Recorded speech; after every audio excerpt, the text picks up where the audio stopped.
I wanted to do this video because although I'd heard personally from Simulation Session 1 facilitators that the exam does have a decently high pass rate, from students I've been talking to lately, I've been hearing the opposite. This exam, or Simulation Session 1 assessment, some do find challenging, and at the beginning, I was also very surprised. In this video, we'll go over three things. First is going to be a really good short list of topics of where to focus most, followed by two really good MCQs that you may see on the exams, and stick around to the end, and I'll quickly go over how I suggest preparing for the exam. As usual, if you are looking for more support to pass these exams, look to the Exam Master mini courses in the description below. More on that later in the video, but let's just dive right into it. Okay, this video is on the exam itself, where to focus with some real examples. But if you are looking for the structure, preparation, my personal experience, basically what is the Sims, look to this video in the cards here or watch it after this one. Okay, so most of what you will see on the Sims 1 exam is based off the 4.5 days leading up to the exam. I've heard a lot of students say that the Sims 1 exam is based off courses 1, 2, and 3.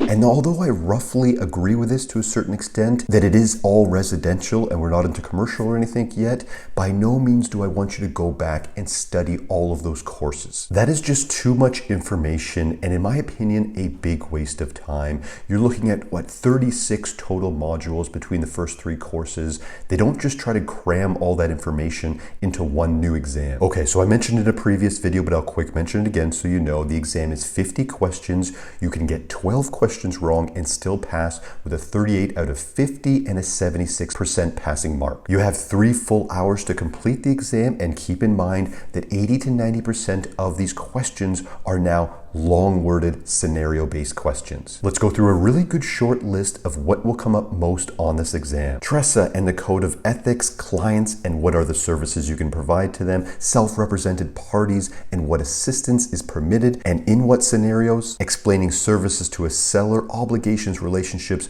avoiding mistakes, explaining the RICO information guide, commission in representation agreements. Multiple representation is a big one. In which scenarios you must disclose information and in which tricky scenarios you don't have to. This 100% will come up and can confuse a lot of students. Designated representation and brokerage representation, compliance with TRESA regarding marketing and advertising. A really big one is explaining the buyer representation agreement and making sure your clients or future clients understand it, qualifying and selecting properties, disclosure documents and the offer process, counter offers, notice of fulfillment, amendments, mutual releases, termination, FinTrack requirements for a salesperson, risk factors of competing offers, accept, counter, or reject. You can only ever accept one, counter one, or reject them all, right? So keep that in mind. It will come up in the exams in a multiple offer scenario. Factors impacting commission reduction and who must be notified regarding it, selecting clauses for an offer and writing custom conditions, the 6 W's, condition precedent, true condition precedent, and condition subsequence, title search, and non-title search. Okay, I'll leave it there for now. That is a really good short list of topics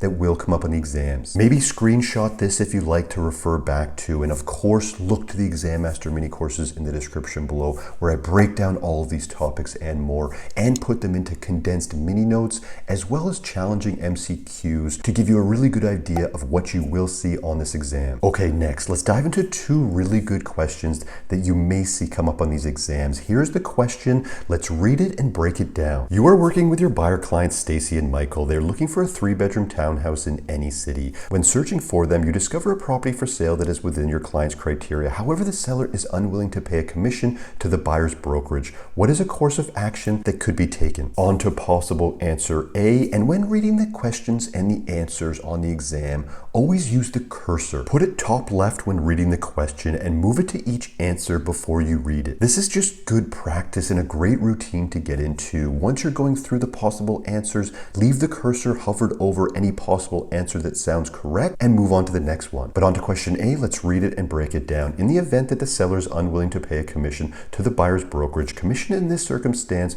will usually come from the brokerage itself to compensate the salesperson for work done. Okay, so this is incorrect. This this actually will never happen. We as salespersons, we make our money through commission. The brokerage doesn't pay us in weird scenarios like this at all. Never going to happen. On to B, an agreement must be made between the seller and the buyer's brokerage or else the deal cannot be done. This is also incorrect, but let's move on to C and explain why this is incorrect. In the event that the seller is unwilling to pay a commission to the buyer's brokerage, then the buyer may be required to pay a commission to their brokerage as outlined in the buyer representation agreement. Okay, so this sounds good, or if you don't know, if you think it could be the possible answer or you're not sure, always leave the cursor hovered over it, but always read the last one. For the sake of process elimination, always read the last, even if you're confident, always read the last possible answer. D, you are not required to show all properties to a buyer client in the event that the seller is not offering any or enough commission. Okay, so this is incorrect. You must show all potential properties regardless of commission. It is our rules, it is our regulations according to TRESA and our code of ethics. So what is the correct answer? In the event that the seller is unwilling to pay a commission to the buyer's brokerage, then the buyer may be required to pay a commission to their brokerage as outlined in their buyer representation agreement. This is the correct answer, and in this scenario,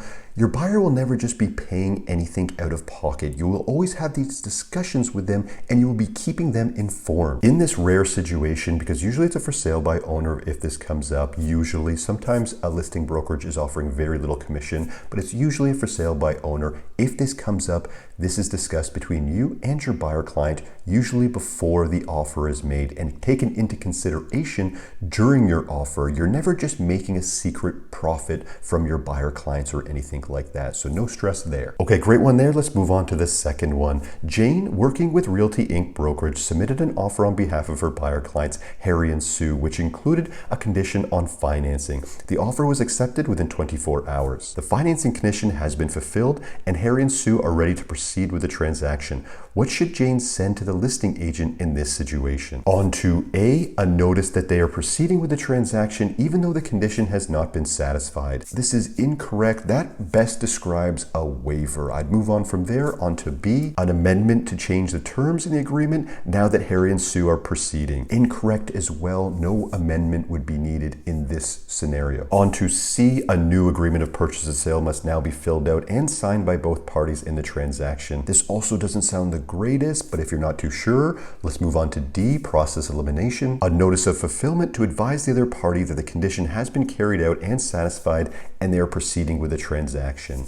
This is the correct answer, D. Note that I kept this question on the simpler end for the sake of this video, but just note that when questions come up, you're going to have notice of waivers, you're going to have fulfillments, you're going to have which types of conditions can't be waived, must be terminated, right? This type of tricky stuff will come up on the exam. As mentioned, look to the Exam Master mini course specifically for Sims 1 in the description below, and those links down there for the time being are value links for the YouTube family. Expect to see those types of questions, 80 to 90% long-worded scenario-based questions like that. I'll add the Exam Master mini course Sims 1 value link right here if needed. If you have any questions at all, DM, email, comment on this video. I get back to everyone. My name is Callum Moore, eXp Realty real estate broker here in Ontario. Thanks so much for watching, and we'll see you in the next one.